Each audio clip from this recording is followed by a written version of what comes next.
came first. I think we can go now. Yeah. Yeah. Shall we? What do you say, Larissa? I'm ready. All right. If I may, what is the nature of your event? Is it an open mic? Is it a set reading? We're going to interview Bill Lavender and Megan Burns, and then they're going to read their poetry, and then we'll have an open mic for which people signed up in advance. Okay. And how does one go about signing up? I'm in Brooklyn, New York. I take it you're in New Orleans? I'm in New Orleans, but Larissa's in Manhattan, and Mark is in the Berkshires. Yeah, you just ping us on Facebook and we'll schedule you sometime, okay? Okay, fair enough. Okay, great. Are we live, folks? We are. We are live at 5 and 4 o'clock New Orleans time. Hello, everybody. Welcome to Lit Balm. We are your literary anodyne, a little bit of relief in the pandemic. We have a great show for you today. We are featuring the New Orleans Poetry Festival. Jonathan Penton, my co-host, is going to be interviewing Bill Lavender and Megan Burns, and they are going to grace us with some of their poetry. Plus, we have an open mic dedicated just to New Orleans poets tonight, so fasten your seatbelts. This is the New Orleans Poetry Festival Live, and our question for this reading is, what is your favorite thing at a poetry festival? And I'll be asking all of you that. So, and mine is the people, the people, the people, the people. All right, let me now introduce to you our marvelous and fantastic co-hosts. First, I'd like to introduce Mark Vincenne. Let me read to you Mark's bio. Mark has published 14 books of poetry, including more recently, Leaning into the Infinite, which comes from Dos Madres, The Syndicate of Water and Light, Station Hill Press, and Here Comes the Night Dust, that's from Salmon. Vincenne is also a prolific translator, I'll say, and has published 10 books of translations, most recently Unexpected Development from White Pine Press by award-winning Swiss poet and novelist Klaus Mertz. This was a finalist for the 2016 Cliff Becker Book Prize on Translation. His work has received numerous fellowships and grants from the Swiss Arts Council, the Literary Colloquial of Berlin, the National Endowment for the Arts, and the Witterbinner Foundation for Poetry. And Mark has the unique distinction, truly, of having been nominated for 37 pushcart prizes. He hasn't won yet, but he's due. How are you tonight, Mark? Very well, Larissa. Thank you. Good to see you. What's happening at Mad Hat Press? Well, we're sort of gearing up for the big release of the new Harry Crosby selected poems, which was edited by Ben Mazer. I don't know if all of you know who Harry Crosby was. Harry Crosby was a dilettante. He was the nephew of J.P. Morgan.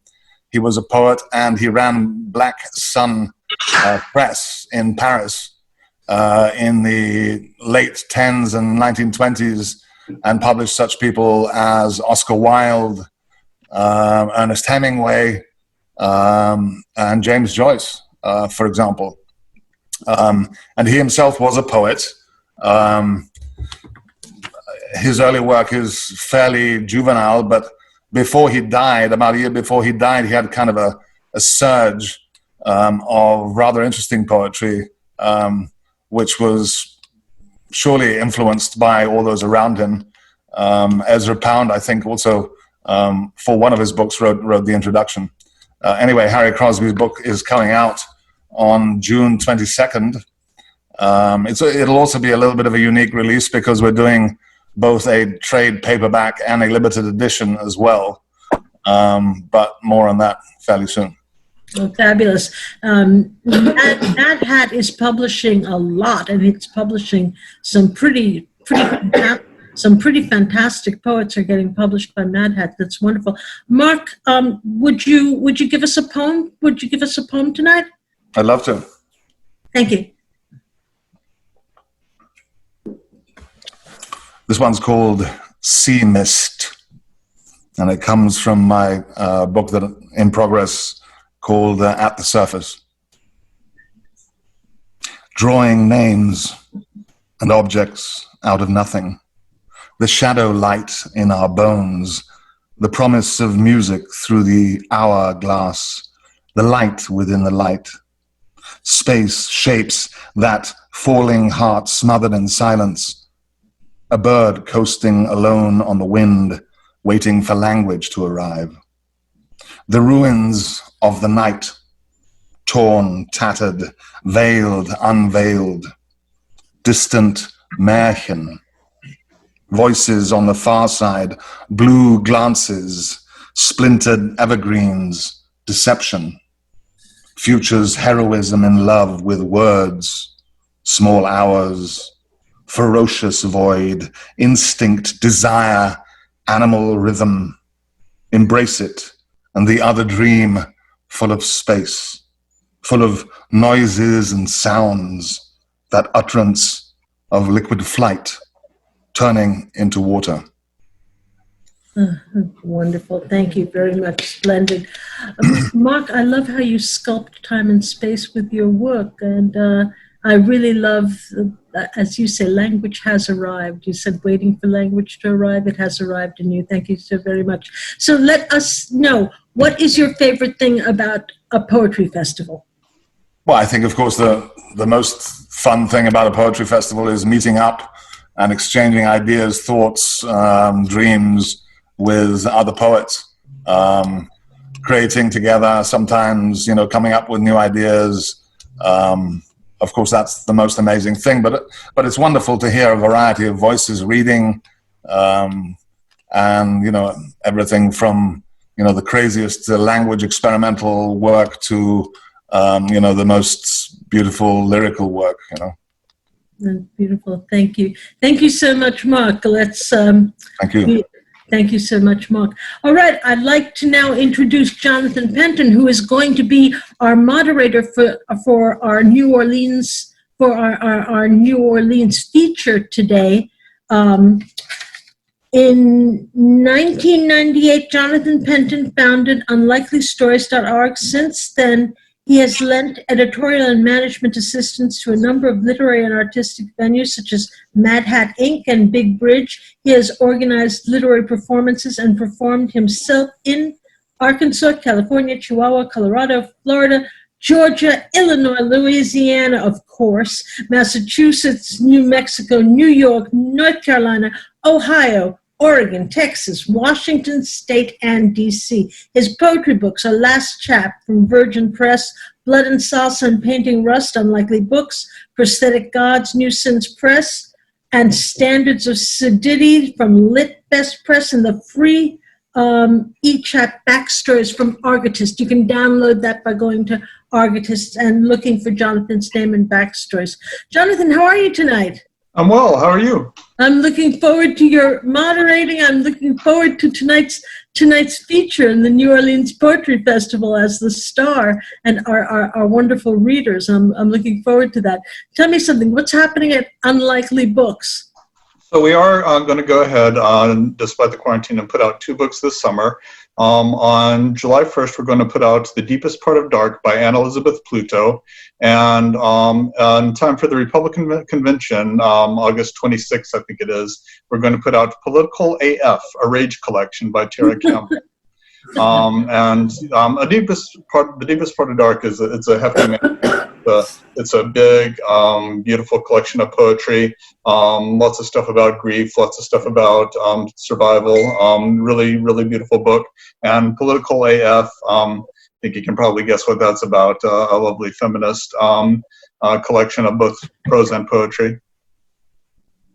And we are continuing to publish at unlikelystories.org. We run that as a magazine several days a week, every week, and we're continuing our full schedule throughout the pandemic. And I'd like to read from it today. I'd like to read something that we published this week by Howie Good. This is called Gunmetal Sky by Howie Good, up on unlikelystories.org now.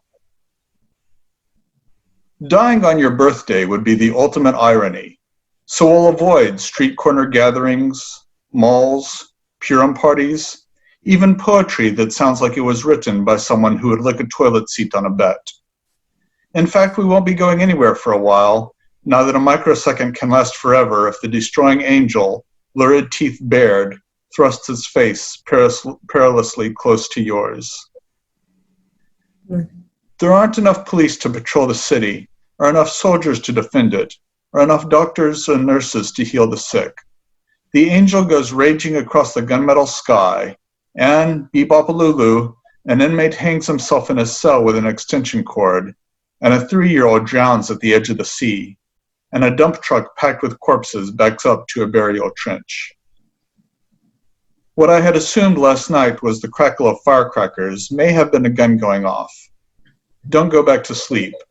A full clip holds 30 bullets. Just a few months ago, this condition had no name. Now there are special news reports about it. People watching think close the borders. Despite the situation all over the world, today raindrops shake the glass, making beautiful drip paintings on windows. And that's by Howie Good. And thank you for that, and thank you for Howie. Don't go back to sleep. Definitely not after that poem.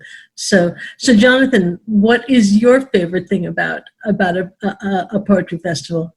The book fair. I love running a table at the book fair and having people come to me and meet them that way. And I love going through the book fair and seeing what titles people are putting out and seeing what kind of presses are out there. That's wonderful. All right, Jonathan, you want to read my propaganda? Sure. All right. Larissa's bio. All right. Larissa's new novel is Fly Bang by Spite and Dival. Her first novel is Patient Women from Blazevox. Her poetry collections are Medusa's Country from Mad Hat, Special Characters from Unlikely Books, In Paran from Blazevox, The Chapbook Cure for Suicide from Savannah Barbara Press, and the ebook Fib Sequence from Argotist eBooks. Her poetry albums are The No Net World and Exorcism, for which she won the New Century Best Spoken Word Album Award. Tracks are available from iTunes, Amazon, Spotify, and all digital distributors. Shmilo's work has appeared in the anthologies Measure for Measure, an anthology of poetic meters, Penguin Random House, Words for the Wedding, Penguin, Contemporary Russian Poetry, Dalkey, and Choice Words, Wedding on Abortion from Haymarket. Shmilo is the original English language translator of the first futurist opera Victory Over the Sun by Alexei Kricheniech, performed at the Los Angeles Academy Museum of Art, the Garage Museum of Moscow, the Brooklyn Academy of Music, and theaters and universities worldwide.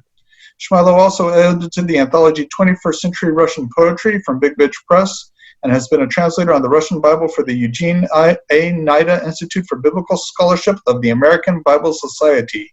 Please see more at her website, www.larissashmilo.com. Hello, thank you. Thank you very much. Thank you very much, Jonathan.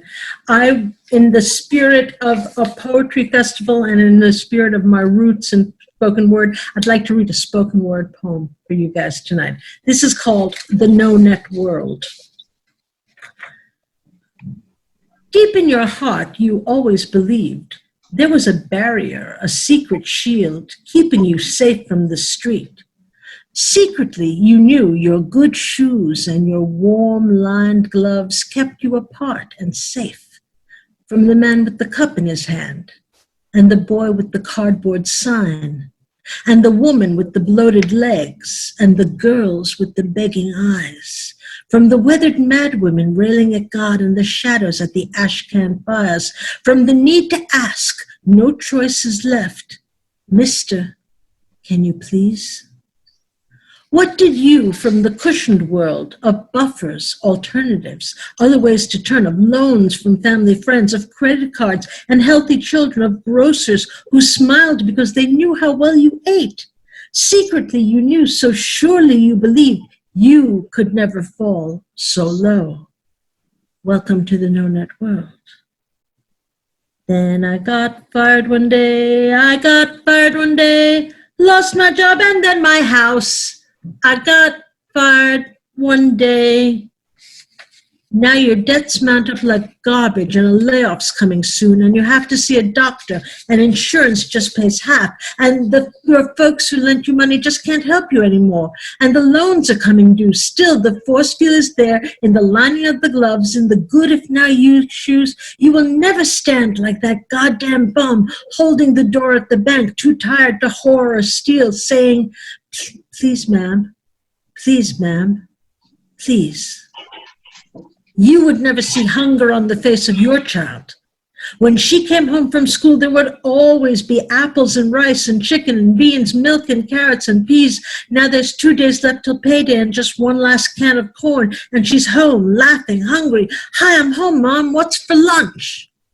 Welcome to the no-net world. Are you hungry?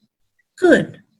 Ready, set, line up, let's go. You can get online on Monday for the lunch meet. That's on Tuesday, and the shelter lunch for Thursday. But you have to sign up Monday, but you stayed there just last Wednesday, so you can't come back till Friday. And the food stuff place is downtown, and the welfare place is uptown, and the Medicaid is west side, and the hospital is east side. No, I can't give you a token. No, I can't give you a token. No, I can't give you a token. Don't you know you'll only drink? Hell yes. Like a child praying to God, you believed in forever. You thought home and hearth were not for everyone, of course, but surely for you.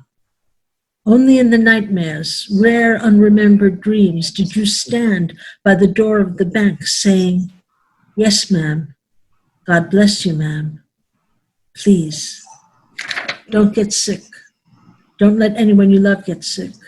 Don't be mentally ill. Don't lose your job. Don't be without money for a second. Don't make any mistakes. Welcome to the no-net world." Thank you. So anyway, now I want to shout out to our magnificent technical director, Tanya Woods. You saw those beautiful templates. Thank you, Tanya.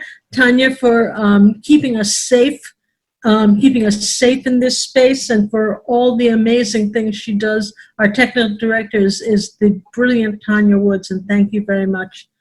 All right, we have come to the feature section of our program, and I'm going to turn it over to Jonathan, the New Orleans Poetry Festival. Jonathan, take it away. Okay, today we're going to talk with Bill Lavender and Megan Burns, who co-founded the New Orleans Poetry Festival. Bill and Megan, why don't you start by telling us what you were doing before you started the festival? Being a poet. I can't see Bill. Where'd you go?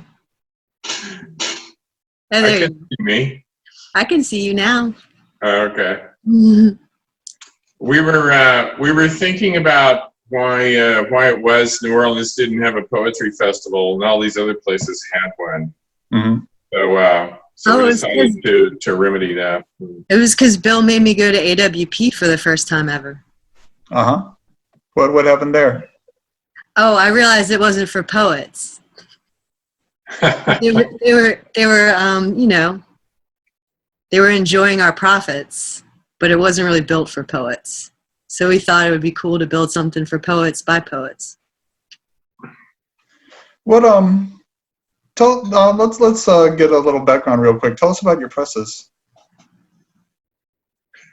Oh, the presses? Mm-hmm. Well, Lavender Ink / Dialogos is, it's really two imprints, Lavender Ink and Dialogos. I've got 120 books in print, a lot of translation, and a lot of new translations coming out from Dialogos. Most of them are from North Africa. I've got several new books coming out this summer. I guess I'll have 6 releases this summer. Yeah. And lavenderink.org, go check it out. Are you doing Zoom parties for those, or? Maybe. We'll see how successful this is. It sounds likely. I mean, I don't know what else to do for them. Yeah. Right. So I guess we will. They were sort of scheduled. They've been scheduled for a long time, and I didn't really see the point in putting them off exactly, because then they would just jam up with books that are scheduled for a year from next summer. Yeah. Sure. Megan, how about Trembling Pillow Press? Well, I just want to say too that Bill Lavender is my publisher at Lavender Ink. Thank you. And Megan's mine. Also, Bill is my mentor. The reason I am a publisher is because Bill Lavender taught me how to be a publisher. So my press is Trimley Pillow Press. I only publish poetry collections, unlike Bill that does translations and fiction. And I probably only publish like 4 to 5 books a year. So I have a pretty small catalog overall. I think maybe I have 40 books now total, maybe. And we have, so the most recent book I have coming out would be John Sinclair's new book on Thelonious Monk, which is called Always Know, which is a collection. It's like 200 pages. It's 2 volumes. It's a pretty big book. And it's several decades of him writing about Thelonious Monk, the history of Monk, his music, and so forth. And it has a huge discography of Monk's stuff in the back. So John's editing it right now and proofing it, and then it'll be out in the next month. Okay. And you want to tell us about the events you've hosted, Megan, before the New Orleans Poetry Fest? Oh, I hosted events in New Orleans for 16 years. I used to co-host the 17 Poets literary series in the French Quarter. And then after that, I hosted the Blood Jet literary reading series that was in the Bywater for a while. And then the final year was at the Dragonfly, which was a performance and poetry space that I ran for a year before all of this happened. And then I retired, which is good, because now I just sit at home. And you still run the Poetry Fest? Well, yeah, if we ever leave our houses, yeah. Right. So y'all decided to do this at an AWP. Do you remember which city that was in, which AWP it was? Minneapolis, because it snowed. I've only been around snow twice. That was one of them. Yeah, it was when my third book came out, and so Bill said you should come to AWP and we'll release your book. I'd never been to AWP, and I went, and I mean there were things. So the only things I liked about AWP was the book fair and seeing all the poets. So then when we came back, Bill and I went to Jean's Po' Boys, which is gone now, and we sat there. We were like, we should just take the things we like, which is the book fair, poets, poetry readings, everything poetry related, and then just put it in New Orleans and do this festival. And the first time we did it was just one day in 2 different locations right across the street from each other. And we just did this 1 day long festival, and Bill and I paid for that out of pocket pretty much. We just put it on. We thought if we build it, they will come. And they did. And they did. So that first year was the only year I wasn't there, if I recall correctly. I was at Split This Rock. You want to tell us more about that first year? Or? Bill? Well, it was fun, you know? I mean, it was small. I think maybe there were 2 events simultaneously for a while, but mostly it was just one event after another, and just some readings and great night performances by Laura Mullen and Pierre Jarvis and Nicole Perfit and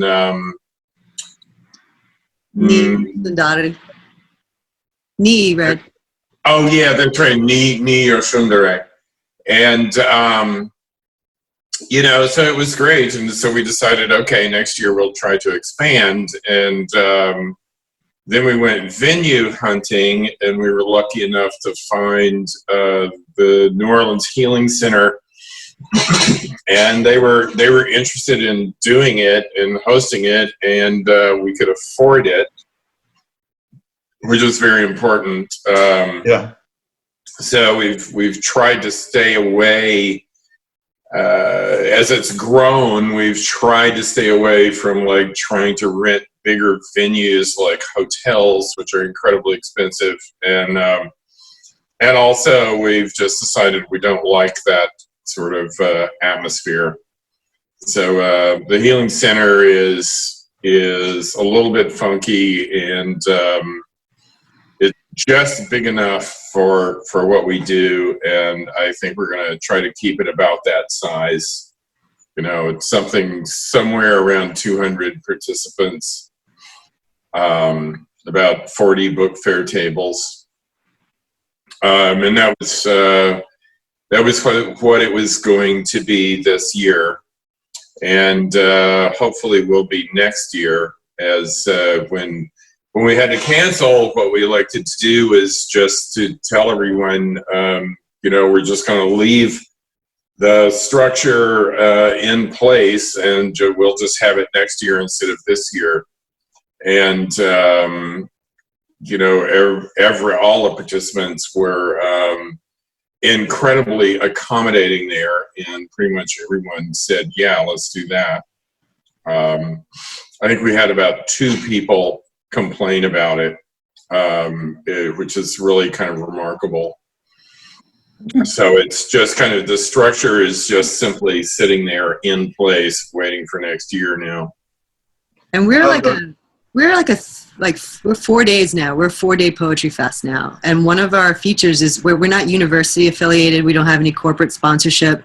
And yet we still keep, for the entire festival, for a ticket for someone who's not presenting or doing any readings for the festival, it's still $75 for 4 days, which is completely affordable for most people. And then outside of that, the festival goes above and beyond, I think, to make sure we're accessible to people who can't. So no one's turned away for lack of funds, basically. We offer tons of volunteer opportunities. We offer free admission to high school students. So, because most of our participants and poets are teachers in the local community. And we work with people all the time, If you can't afford that, we're still going to let you come. And that was a big part of what I didn't like about AWP was it's not accessible to everybody. Not everyone can afford to do the things that it offers as far as networking and getting your work out there. So without asking how the sausages get made, how are you funded, roughly? Mostly by the people that attend. Yeah, participant fees, that's pretty much it. The first year we got a small grant from, or the second year, we got a small grant from Louisiana Endowment for the Humanities. But it's just been private donations, a few donations, but primarily just the participant fees, which is only $50. If you're presenting, it's only $50. Or $100 for a book fair table. Yeah. Good deal. So let's see. This year, I know you guys were scheduled for the middle of April. So I guess you guys had to cancel in mid-March. Do I remember correctly when everybody was canceling and no one was sure how things were going to work out? Well, I went to AWP in San Antonio. I know Bill was supposed to go and supposed to present, and they decided not to go. Right. I was supposed to be a part of Whale Prom, which decided to cancel. AWP did not cancel, and I went to San Antonio and kind of talked to people and got the feel from the community because there's a lot of crossover. And then when I came back, Bill and I and the coordinators that we have on our team, we talked about it a lot. And then I don't know. I think maybe my anxiety really pushed everything because I told Bill we need to decide now. I can't take it anymore. I mean, I didn't want to cancel it, but I felt like it was the right thing to do to keep people safe.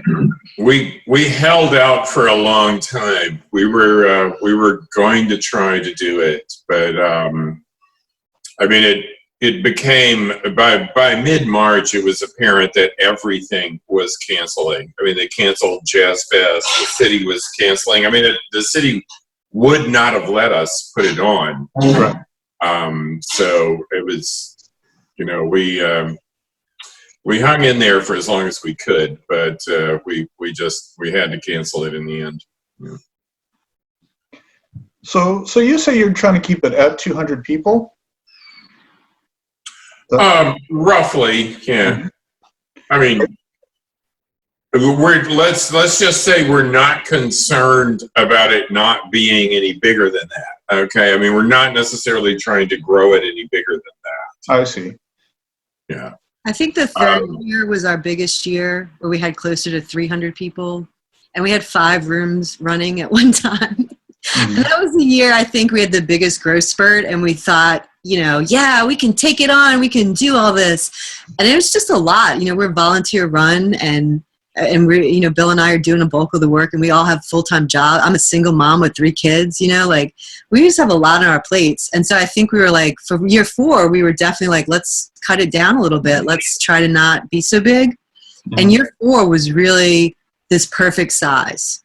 you know, and then Anne Waldman was like, this is a 100-year project. You must do this forever. So Bill and I are like, okay, it's gotta maintain that small community aspect where you get to talk to people and have those moments where you're not overwhelmed by massive crowds and so much activity that the whole point really is to have those connections and those moments of collaboration. So we don't want, you know, to just have 1,000 people jump in and just running from reading to reading and there's no time to really know people. You can go to AWP for that. Yeah, you can go to AWP for that. Ben Morris popped on the chat and asked me to ask you about the videos that you did this year. Oh, instead of the festival? Yeah. Bill, talk about that. Yeah, well, we just decided to let people post videos of readings and things like that in lieu of their what would have been their performances at the festival. And we got several, as you know, Jonathan. Jonathan's our webmaster. Yeah, Jonathan is our webmaster. I think he's trying to avoid mentioning that, but yeah. So we did. There is the festival kind of went on in an extremely truncated fashion online, but that's not really the festival. I mean, the festival is going to happen next year in person. Yeah. And what are you hoping for out of next year? Healthy participants. Yeah, right. Yeah. Yeah. And I mean, you know, I suppose it's going to be a new environment. I mean, I try to envision what the world is going to be like a year from now, and I really don't know. So, I mean, I have to say I don't know what to expect, but Right. I think whatever that world is going to be, we're going to try and figure out a way to be in it, you know. And so if it's a more technological framework than our old funky meetings and readings in bars and things like that, then that's what we will try and make it be. But you know, we'll just have to adapt. You know? Yeah. Yeah, normally this would be the part of the interview where I asked you what you hope for the future, but that feels a little uncertain in any respect at the moment. Yeah, I really do. You know, I don't know. I mean, what I hope for the future is that it continues to exist, and then maybe we can participate in this, in finding a way to make these things happen. Or who knows? Maybe it'll simply be gone, and we'll go back to our old way of living. Yeah. So let's assume for a minute that we can go back to some approximation of our old way of living. If someone else wanted to start a poetry festival in their town, what would you say to them? Well, I would hope that you're already connected to your poetry community in your town. You know, you have to be active and participating and reciprocating in your poetry community in order to manifest, I think, anything at that level. So I think the reason Bill and I felt confident that we could do that is because we'd been doing that work for a while. I'd been hosting for quite a while, and Bill's been coming to readings as long as I've been hosting them. He's been going to readings before I started hosting, I believe, but since I've been hosting, definitely. So yeah, just being a part of interactive at readings, going to things, supporting people in your community, and then that way you know what your community needs, because you don't want to create something that's just for you and that just you want to create something that's actually feeding something that your community needs. So again, being in New Orleans, our factors were really, how do we make it accessible? One of the aspects of New Orleans is New Orleans poets seem to stay very local, and they kind of like focus on, you know, am I a well-known New Orleans poet? And they don't really look outside of New Orleans often.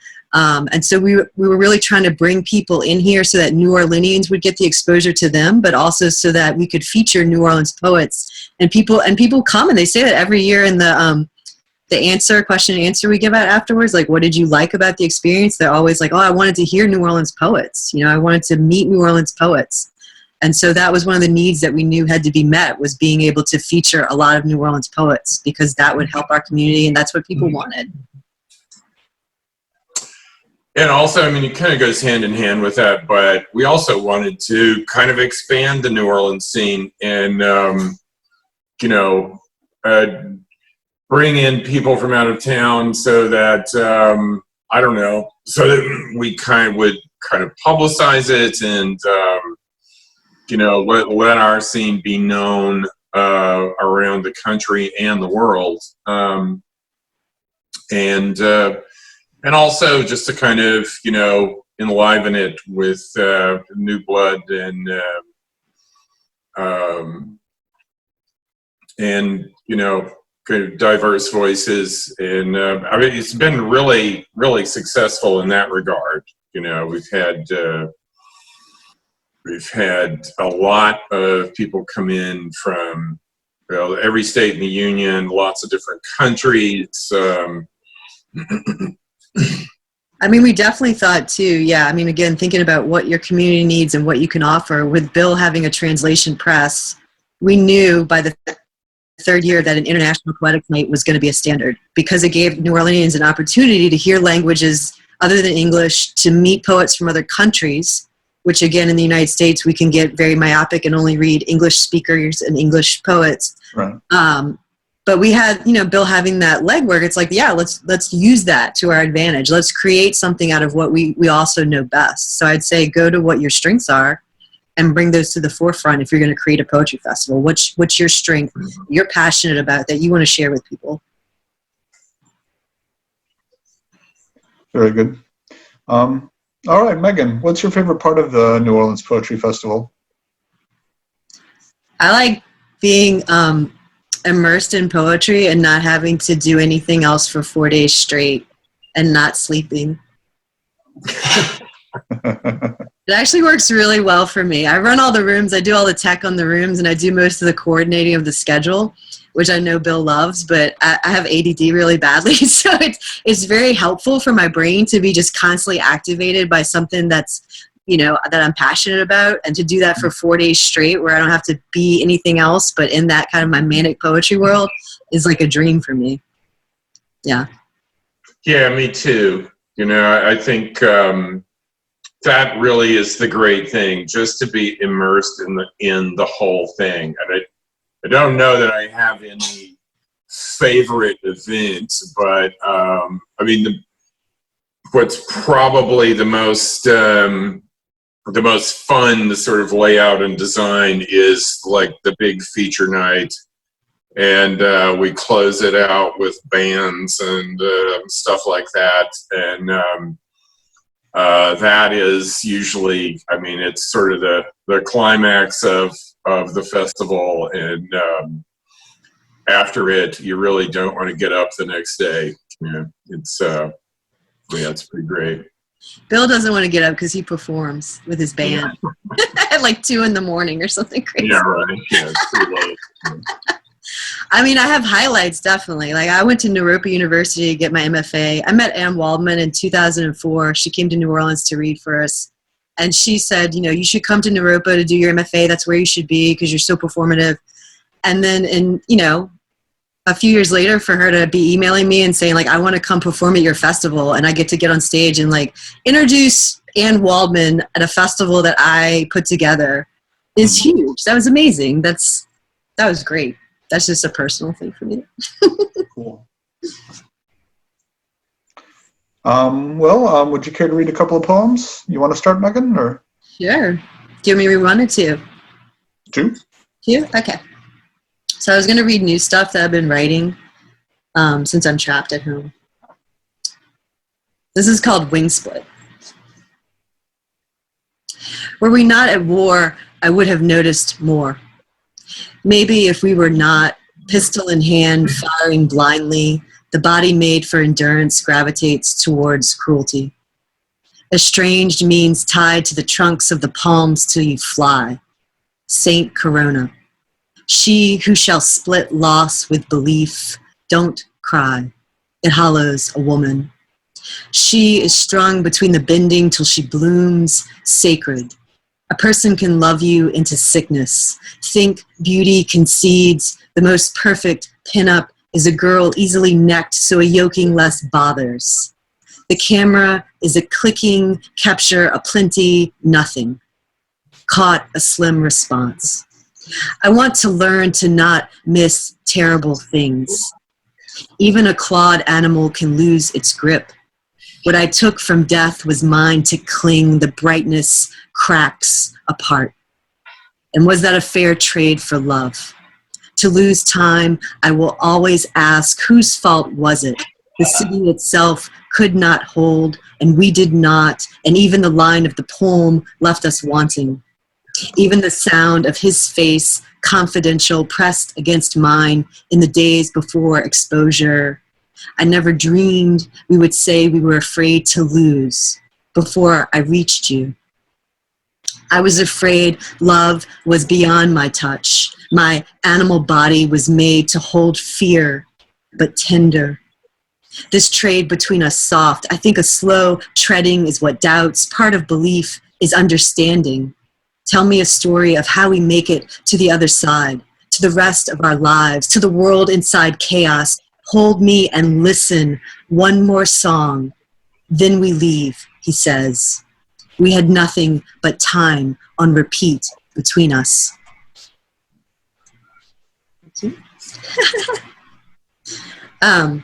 This one's called Carriage. A friend of mine who's a photographer pointed out to me, because he has a photography Instagram where he puts his photographs up there, and he said to me, you only like pictures that don't have people's faces in them. And I was like, what? What's that about? So I kind of wrote this poem about that. Carriage. In life's ride, I mean riddle. Say what you mean, girl. It's a trick. We think words hold parts of what we are. I travel slick barriers. I think the poem is a deliberate not seeing clearly. He said you don't like pictures with people, or else life itself blurry in the line I tamp down, held by the edges, detailed image, you fence it, or else perched metal balance. The hoofing you get here, it takes your breath away. There isn't any humble to betting I could make my way out of the maze. I had to believe I knew why I was here. If I tried to make the poem speak for me, I fail. Do you know what a doll is? It's a container, a mask you can trust. Empty nothing of what I have skirted around calling a life. I am its particle, its design. It is quiet. To love an object is safe. The word that defines my childhood is neglect. A silence waited inside me. I take the toy and put it into focus. This must be what care is. In that danger of what another withholds, I can't find anything I like. The poem says, here is the safety of everything. The horse harbors innocence. You will find it scavenged in places that bend wood, the metal scooped like angel wings, inside a frame, a fraction of us spooling out into how we translate. The poem pretends to speak, but is actually listening. The truth of how I feel about us has never changed. We just haven't reached the part of the story where you can hear me. I don't ever know who in this life wants to hear it. I write thousands of lines, and it's never sharp. I return thinking, this time, I will not be ridden down. This time, I will be able to steer it right. Thank you. Thanks so much, Megan. Bill, would you like to read a couple of poems? Okay. Okay.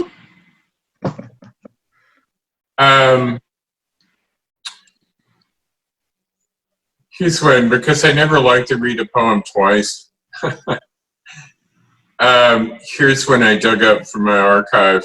I don't know why I'm reading it, but it's a little light thing. It's called A Brief History of Copulation. This is Roman graffiti from 388 AD, a latrine unearthed near Hippo. It is, and you can never say it isn't, said Parmenides, coming inside the sentence. Then a bastard spawn named Socrates let Plato lick his logos between sodomies, and it tasted like ambrosia at those men-only symposia.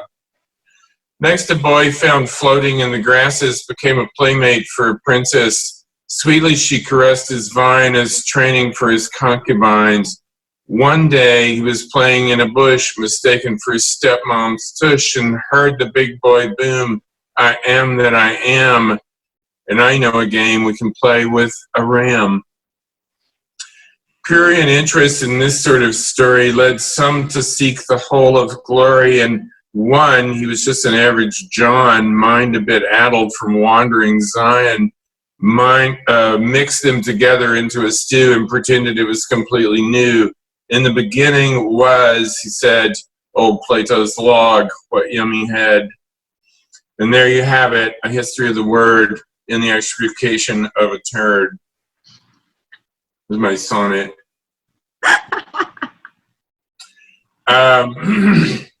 And then here's my my Corona poem. It's called Layman's View. I wrote this because I came frustrated with the injuries surrounding this thing, and like this is like the most photographic photogenic virus ever. You know, we've never had another pandemic where the virus itself was like, you know, sort of Playboy centerfold. Layman's View.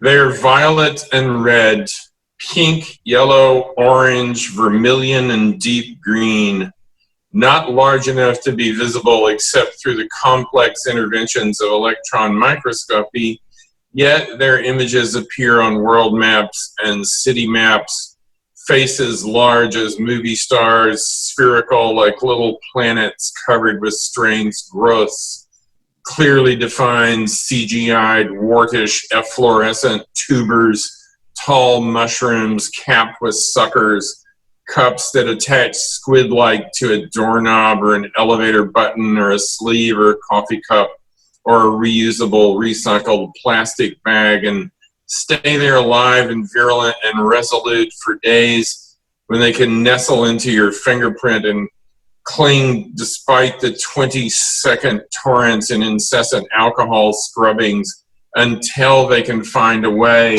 on a gust or a sneeze or a hand tick to the face into eye or mouth or nose, flying up the nares, sliding and flowing on a trickle of fertile snot into the pulmonary caverns to tangle in the cilia, tubers sucking, pumping, until the miracle of life, one begins to swell, bulging, then cinching around the middle into a shapely hourglass or a little infinity, finally splitting, each new entity going off on its lonely own to replicate, replicate, replicate. Thanks. Thank you so much. All right, that was Bill Lavender and Megan Burns telling us about the New Orleans Poetry Festival. Guys, thank you so much for coming. It was wonderful to hear from you. Thank you. And I'm going to turn it over to Larissa now, who's going to lead our open mic. That's wonderful. Yes, a hearty thanks to Megan Burns and Bill Lavender. Let's give them a virtual hand, please. Thank you, thank you, thank you. Thank you for doing that, and thank you for the New Orleans Poetry Festival, a blessing on poetry everywhere. I would like to draw your attention to our upcoming readings. I would like to tell you about May 23rd, next Saturday. We have Amy King, Kevin Gallagher, and Joanna Solfran, so don't miss that. And May 30th, we founders, we hosts here are going to be reading Mark Vincenne's, Jonathan Penton, and I will be reading in a celebration of experimental poetry. And our special guest is going to be Paul Hoover of New American Writing. So we're celebrating experimental poetry. So please come see us on the 23rd for Amy, Kevin, and Joanna. And on the on the 30th for Mark, Jonathan, me, and Paul Hoover, which is wonderful. Okay, now we have a special treat. Our open mic is dedicated tonight to poets from New Orleans. So we're going to kick it off with Mr. Todd Edgerton. Todd, you here?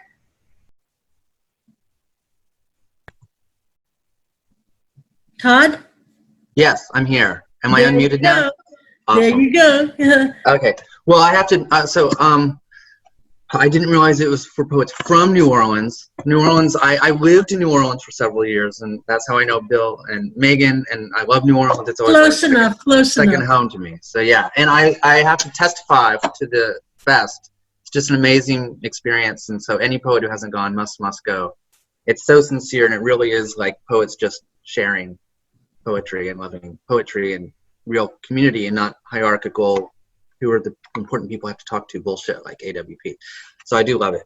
I was gonna read a newer Corona poem, but then there are all the connections between this poem is partly set in New Orleans and it's in the current New American writing, so it just felt like it was overdetermined. I was gonna read this here today. What Orient in the Dimming?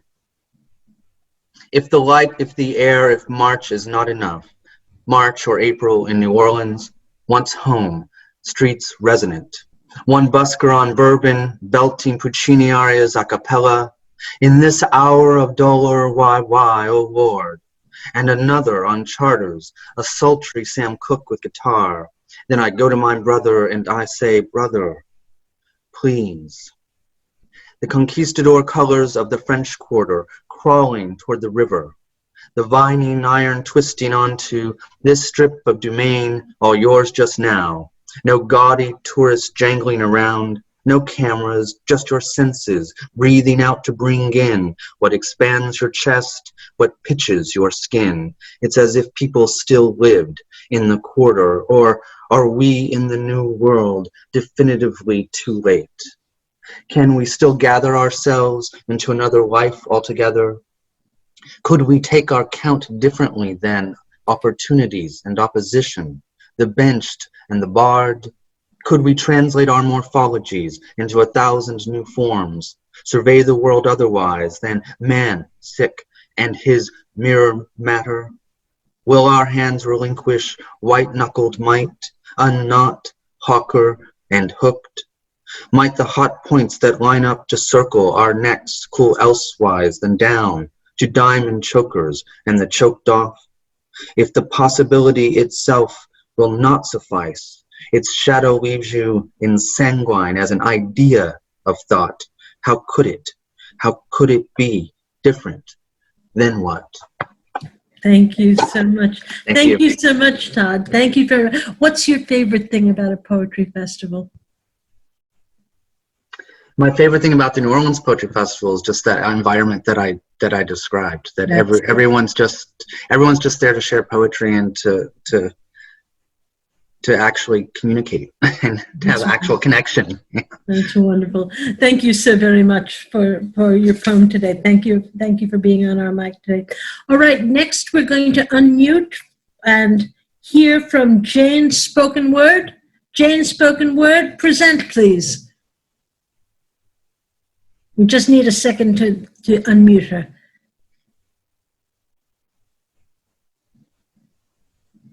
There you go. Jane Spoken Word? That's me. I'm going to do a piece today that is a favorite of mine. Very personal piece. I wrote it a while ago, and I included it in my latest book called Word Against the Machine. And the piece is called Anthrax and Bombs. Everybody's worried about anthrax and bombs and terrorists that fly planes into buildings. And weapons of mass destruction are an unseen scare. It's the frightening reality of a chemical war nightmare. The dreaded threat that can harm us all when the bombs hit. We are all going to fall. But check this out. You plug it in, you spray it on, you roll it over, you dab it behind your ears, between your pits or up your legs. You even hang those awful evergreen trees from a string in a bag on your automobile's rear view mirror. You smear on, you smell so nice. You Old Fucking Spice. You tidy your bowl, Lysol your cold, lemon fresh your blade, shout out your saints, flush them down the drain, and don't forget to bounce your motherfucking dryer. So yes, I know, everybody's worried about anthrax and bombs. But I'm here to tell you that it's you that I fear. All that smell you smear on daily from your toes up to your hair. Chemical warfare ain't no foreign threat. You dig? It comes from much closer to home than you think, so let me break it down for you smelly old selves. It's chemical warfare every time you buy the shit that's on their shelf. You're like a junkie on a fix with chemical habits that you feed, plug and spray and rinse and wash and down and out behind your ears, between your legs, or anywhere you feel the need. But you tell me, who the terrorists be? You got leaf blowers and SUVs and smelly ski-doos and leaky jet skis and air fresheners plugged into every wall for breezing you all to death, and gadgets for every thought, all battery-powered worlds from can to can't, sucking energy from a wire that goes to the electric plant. Electricity, like magic, comes from the sky, or gods or fairies. It just is. Don't ask why. But wait, what are you, stupid? Just where is it you think plastic comes from? Ever heard of petroleum? From oil plastic comes. And while we're on the subject of stupid, let's move right along to our beloved television. Big Brother's delivery system of nothing to see or think about. A Bergeron box that will drown your soul, steal your brain, make you old before your time, litter your mind with trash like you litter the planet with disposable lighters and diapers and things I wouldn't even begin to know about. And while we're at it, how you gonna buy some shit, unwrap it, and without a blink toss it on the ground? Ever heard of Mother Earth? How you gonna get her dirty for the babies you birthed, you stupid motherfuckers? If you no clue, you gotta watch just what you do. You're like a junkie on a fix with chemical habits that you feed without regard to our mother. You need. So the next time you go into your local food mart, take a good long look in your own shopping cart. Then you tell me who the terrorists be. And that's anthrax and bombs. Thank you, Jane. Tell us your favorite thing about the New Orleans Poetry Festival. Well, I love everything about it. Last year, Megan, last year in was ridiculously great. The whole night was just rocking. And I love everything about it, but my most special thing to me is hearing an artist's words in their own voice. It's one thing to read someone's words, and it's great, but when you hear it out of their own voice, it's spectacular. That's wonderful. Thank you so much, Jane. Thank you all for having me. Jane spoken word. All right, next we have up Andrea Panzeca. Andrea, let's unmute Andrea, please. Andrea Panzeca. Hey, everyone. Hi, Andrea. Hey, thank you so much for having this. This is awesome. I was going to read 2 short poems, if that's okay. I'm going to do one poem. One. Okay, I'll stick with one. Are they 2 short ones? For sure, yeah, if that's okay. Okay, then do 2. Go ahead. Okay, thank you. I'll try to be quick. This is called October 9th. Expansive feelings building before the sneeze, the loogie before lodging in the throat, down from the nose, up from the lungs, I don't know. Building in a state of imminent collapse, one collapse already, capable of infinite collapses, a person still in there, 2 people. People can hide anywhere, but this isn't the same as hiding. Pulp makes orange juice a meal. It's better to write out whole words, not abbreviations, if you plan to read it out loud. Gotta look up Samantha Mathis, crazy little thing called love with River Phoenix, Amy and Little Women, Have gotten up to spit 3 times since while writing this. And the second one, I'm kind of like Bill Lavender in that I like to, I've never read these, so I thank you guys for hearing them for me here with me. Okay, October 12th. Too much heartache, but said snappy and upbeat, a la let's make mistakes. Let's make them. We can work it out. Cuddy purring, kneading, and other things on the soft blanket. I just... always joking, never token. The girl who smelled like weed at the juice place in California, a penny under my tongue, now write about poverty. Half the time I hate a prompt. Can't write narrative now. Almost repulsed. Don't know why. Just one lines. Not of coke. Do Brits call them cues? Do they? Do? That's all I have. Thank you so much. Thank you so much, Andrea. Tell us what your favorite thing about a poetry festival is. Yeah, a lot of people have kind of said it already, but just kind of seeing everyone, and I mean, even people that live here that, you know, I could in theory see all the time, I somehow seem to see them like without fail there, you know, like I'll catch up with people and meet new people. That's probably my favorite thing. That's wonderful. And I was at the first one, so I feel like, you know, very appreciative of Megan and Bill for sure. Splendid. Thank you so much, Andrea. Thank you for joining us today. All right. We have come, Jonathan, any last words for us, Mark and Jonathan? Jonathan, some last words? Well, I should just say one thing, that I think it's incredibly important to support Bill and Megan's Poetry Festival, and what they've done from basically scratch is something amazing. So let's hope one way or the other that this continues into the future. Let's hope, of course, that the virus dissipates, but if not, we'll find another way. You guys have started something amazing, so let's keep it going. That's wonderful. That's right. Let's support poetry. Let's support live poetry. Poetry has to live outside. All right. So please do join us next week. Same bat time, same bat channel. Amy King, Kevin Gallagher, and Joanna Solkran. And May 30th, come here, Mark, Jonathan, me, and Paul Hugh Hoover, celebrating the spoken word. I'd like to thank our brilliant technical director, Tanya Woods, and I'd like to thank our features for tonight, Bill Lavender and Megan Burns, and thank you for the New Orleans Poetry Festival. And I will end with a poem. We will love like dogwood, kiss like cranes, die like moths, I promise. Good night, everybody. Good night. Thank you. Good night. Good to see you, Bill. Good to see you, Megan. If only See you on the video. street sometime. Good night, everybody. Thank you. Peace. Thank you. I love New Orleans. Nolans.